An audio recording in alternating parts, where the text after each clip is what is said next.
Hello students, welcome back to computer science exam crack channel. जैसा कि आप जानते हैं कि हमने एचटेट 2019 के क्वेश्चन पेपर का डिस्कशन शुरू किया हुआ है, तो आज उसी कंटिन्यूटी में हम कुछ और क्वेश्चंस आगे करेंगे। लेकिन बच्चों, वीडियो स्टार्ट करने से पहले मैं आपसे सॉरी बोलना चाहती हूँ, क्योंकि एक क्वेश्चन था ईआर डायग्राम से रिलेटेड। वो मुझे एक स्टूडेंट ने ही कमेंट करके बताया, जो कि मुझे बहुत अच्छा लगा कि बच्चे कमेंट करें। देखो, कई बार क्या होता है कि as a human being, human का एक नेचर होता है कि मिस्टेक हो सकती है। ठीक है, तो प्लीज बच्चों इस चीज को मुझे बता दो। कई बार क्या होता है कि जो पढ़ा रहा होता है उसके माइंड में से चीज स्लिप हो जाती है। तो बच्चों, ये बहुत अच्छा लगा, उस बच्चे को मैं स्पेशली थैंक्स बोलना चाहती हूँ कि उसने मेरी गलती को पकड़ा और मुझे बताया। तो इस तरीके से आगे भी अगर बच्चों लगता है कि किसी क्वेश्चन में मेरे से मिस्टेक हो गई है, तो प्लीज आप मुझे कमेंट कीजिएगा, जरूर मैं उसको करेक्ट करूंगी और आगे ध्यान रखूंगी कि मेरे से कोई गलती ना हो। तो बच्चों, क्वेश्चन था ये 94। तो चलिए बच्चों, सबसे पहले तो हम उसी क्वेश्चन की तरफ चलते हैं जो मेरे से मिस्टेक हो गई थी। तो ये क्वेश्चन था बच्चों 94 क्वेश्चन। 94 क्वेश्चन के अंदर जो मैंने बताया था, वो बताया था डबल लाइन डायमंड और पार्शियल। जो वीक एंटिटी सेट होती है बच्चों, वीक एंटिटी सेट को आप हमेशा ही रेक्टेंगल, डबल रेक्टेंगल से सेव करते हैं। जो स्ट्रॉन्ग एंटिटी होती है वो आपकी सिंगल रेक्टेंगल से रिप्रेजेंट की जाती है और वीक एंटिटी आपकी डबल रेक्टेंगल से रिप्रेजेंट की जाती है। पता नहीं ये मेरे माइंड में क्या चल रहा था कि मैंने उसको डायमंड बता दिया। तो और दूसरा क्या होता है कि जो वीक एंटिटी होती है, वीक एंटिटी की पहचान मैंने आपको ऑलरेडी बता चुकी हूँ। मेरी आप ईआर डायग्राम की जो प्लेलिस्ट चेक करेंगे उसमें मैं आपको कंप्लीटली बता चुकी हूँ कि वीक एंटिटी क्या होती है। तो वीक एंटिटी के अंदर क्या होता है कि कोई प्राइमरी की नहीं होती है। सो उसके अंदर कोई प्राइमरी की नहीं होती, तो जितने भी एट्रीब्यूट्स इस एंटिटी के अंदर होते हैं वो कंप्लीटली किस पे डिपेंड करते हैं? आपके स्ट्रॉन्ग एंटिटी पे, तो जिसको हम बोलते हैं टोटल। ठीक है, total all attributes of the weak entity are dependent on the strong entity. तो डबल लाइन बॉक्स और टोटल, ऑप्शन बी जो होगा बच्चों वो करेक्ट होगा इसके लिए। तो अब हम अपने आज के क्वेश्चंस डिस्कस करते हैं, क्वेश्चन नंबर 99 से, सॉरी 100 से। Arrange the given types of coupling between different modules of a software from strongest to the weakest। बच्चों, आपको पता होगा कि जो मॉडलिंग के अंदर सबसे इंपॉर्टेंट जो कॉन्सेप्ट है वो एक तो है आपके पास कोहेशन, दूसरा है कपलिंग। कपलिंग हमेशा ही लेस डिजायरेबल होता है। कपलिंग हम नहीं चाहते कि दो मॉड्यूल के बीच में डिपेंडेंसी हो, लेकिन अगर आपको रखनी भी है तो आपको कुछ टाइप की कपलिंग गिवन है, वो हम अभी डिस्कस कर लेते हैं। देखो, सबसे पहले आपके पास जो कपलिंग होती है वो होती है कंटेंट कपलिंग। ठीक है, सबसे हाईएस्ट लेवल की जो कपलिंग होती है वो कंटेंट कपलिंग होती है। उसके बाद कॉमन कपलिंग है, फिर एक्सटर्नल है, फिर आपके पास मिलेगी कंट्रोल कपलिंग, फिर है आपके पास स्टाम्प कपलिंग और लास्ट में है आपके पास डेटा कपलिंग। तो बच्चों, अगर आपको इन चीजों का आइडिया नहीं है तो ऑलरेडी मैं सॉफ्टवेयर इंजीनियरिंग के एमसीक्यूज की सीरीज बना चुकी, तो वहां पर मैंने इस क्वेश्चन को बहुत बार डिस्कस किया और डिटेल में डिस्कस किया है। तो वहां पर भी आप इन क्वेश्चंस को जरूर देख लेना। तो सबसे हाईएस्ट लेवल की कपलिंग होती है कंटेंट कपलिंग है। ठीक है, तो ये इस तरीके से होती है, हाईएस्ट और लोवेस्ट।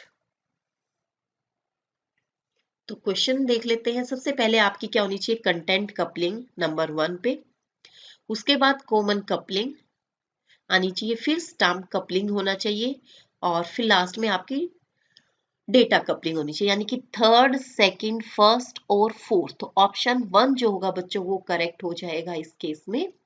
कपलिंग और कोहेशन से क्वेश्चन जरूर पूछा जाता है, इन दोनों कॉन्सेप्ट को बहुत अच्छे से करने लो।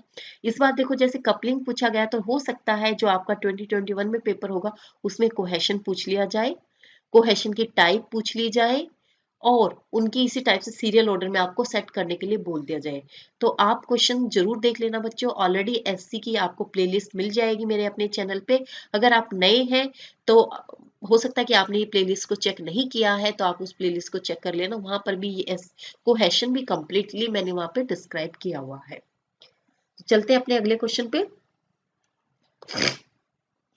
Consider the equal processing time for the each segment. Speed up as achieved by a case segment instruction pipeline operating on a straight sequence of n instruction is given by S equal to k of n minus k upon k plus n minus 1, S equal to k plus n upon kn, S equal to k of n plus 1 upon k plus 1 of n और S equal to के N upon के plus N minus 1।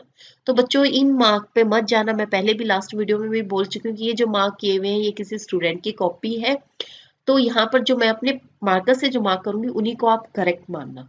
तो ये question जो बच्चों ये architecture से related question है। एक रिक्वेस्ट और भी आई हुई है मेरे पास एक बच्चे की कि मैडम आर्किटेक्चर और माइक्रो प्रोसेसर से रिलेटेड भी सीरीज बना दीजिए।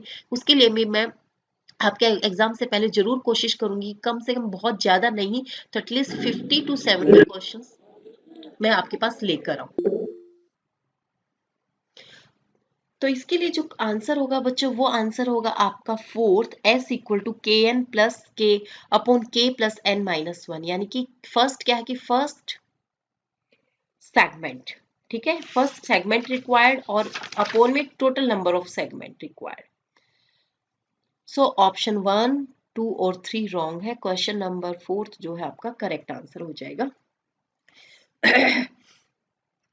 अगला हमारे पास if L belong to NP, ये आपका अगेन डेटा स्ट्रक्चर का एडा का टॉपिक है। एडा के अंदर जो कंप्लीट प्रॉब्लम वो कंप्लीट हार्ड प्रॉब्लम है, यहाँ से भी क्वेश्चन बच्चों पूछ लिया जाता है क्योंकि मैंने आपको बताया था कि ये जो पेपर है 2019 का ये काफी स्टैंडर्ड का पेपर है, तो इसको ध्यान से करना। तो ये जो क्वेश्चन है ये आपका एडा का क्वेश्चन है, एनपी हार्ड प्रॉब्लम से रिलेटेड क्वेश्चन है। तो बच्चों इसका जो आंसर होगा वो होगा लैंग्वेज क्या होगी आपकी एनपीसी होगी। ऑप्शन 1, 2 एंड 4 तीनों ऑप्शन ही यहाँ पर रोंग होंगे।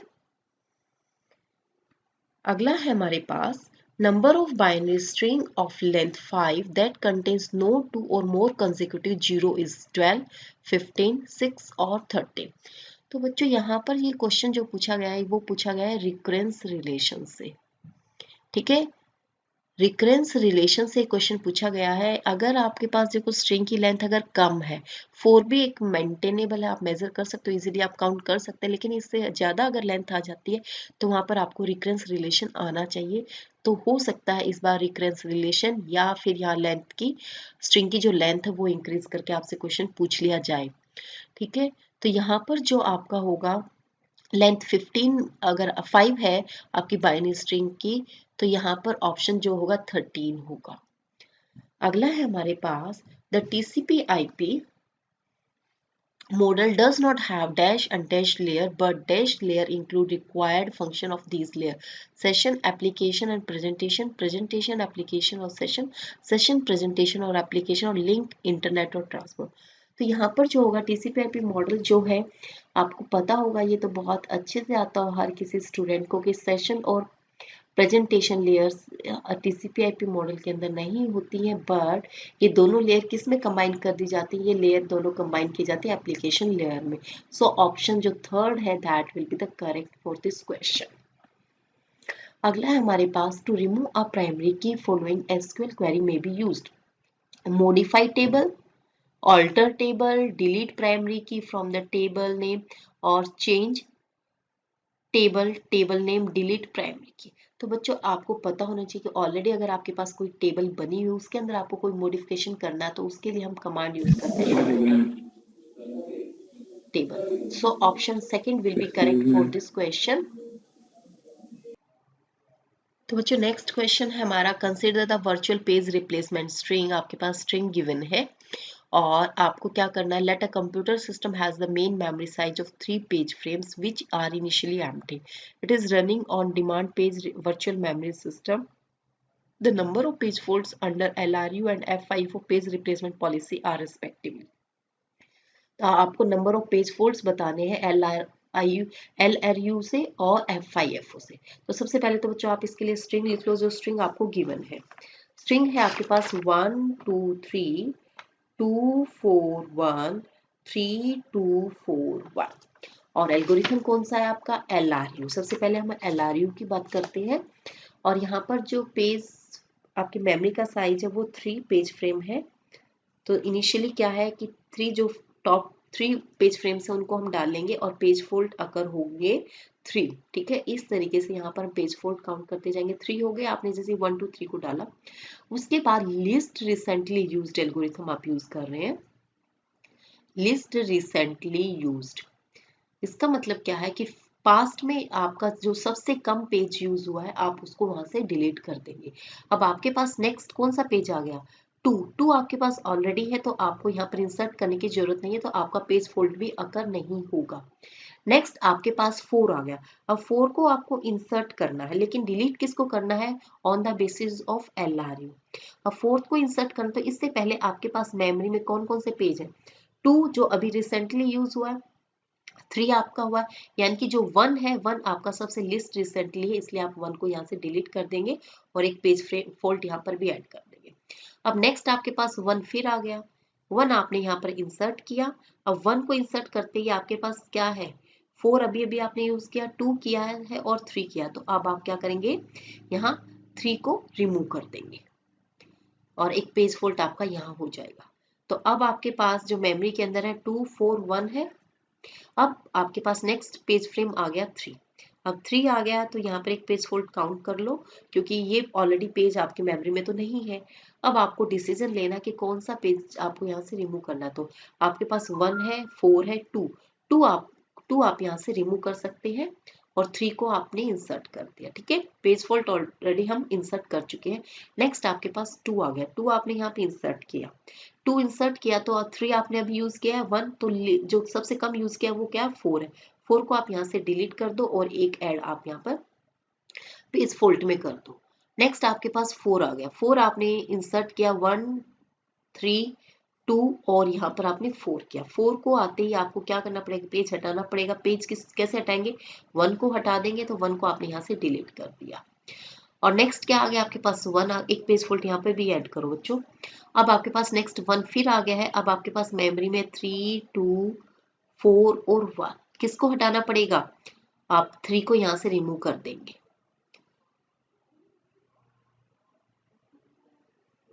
एक पेज फोल्ड यहाँ 1 के लिए हो जाएगा, तो आपके कितने नंबर ऑफ पेज फोल्ड हो गए यहाँ पर, 4 5 6 7 8 9, तो 9 पेज फोल्ड आपके LRU के अंदर है। सिमिलरली आप यहाँ पर FIFO के लिए निकाल सकते हैं। FIFO में क्या होगा, फर्स्ट इन फर्स्ट आउट। तो स्टार्टिंग में आपने क्या किया, यहाँ पे 1 2 3 पेज फोल्ड हो गए आपके, यहाँ पर FIFO लिख देती हूँ 3।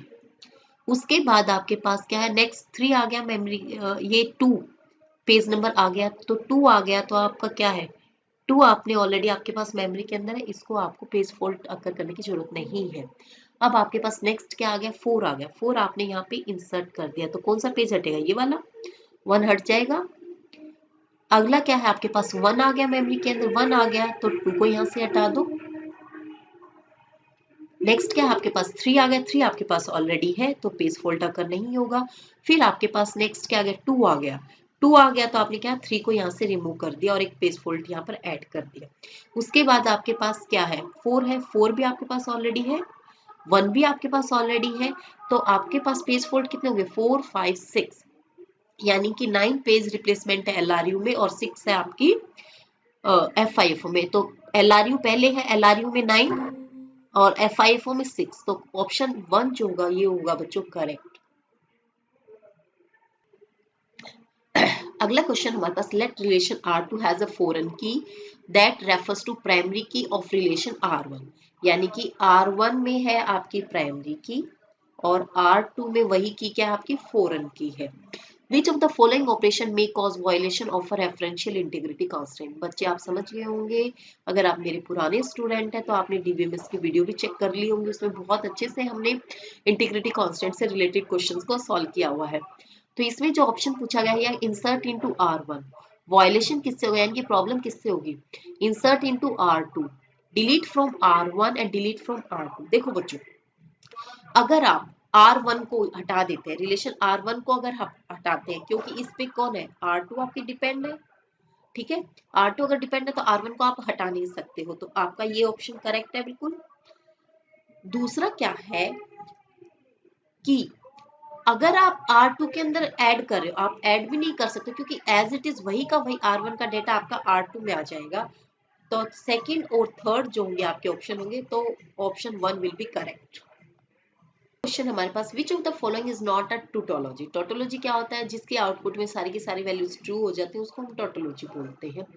तो P और negation P and Q imply P imply Q और P इम्प्लाई P और Q equal imply P।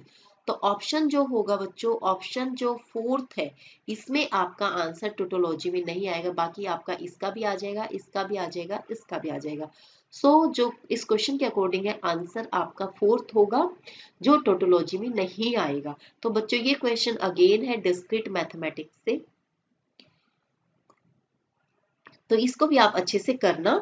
Tautology से रिलेटेड क्वेश्चन जरूर आपके एग्जाम में पूछे जाते हैं।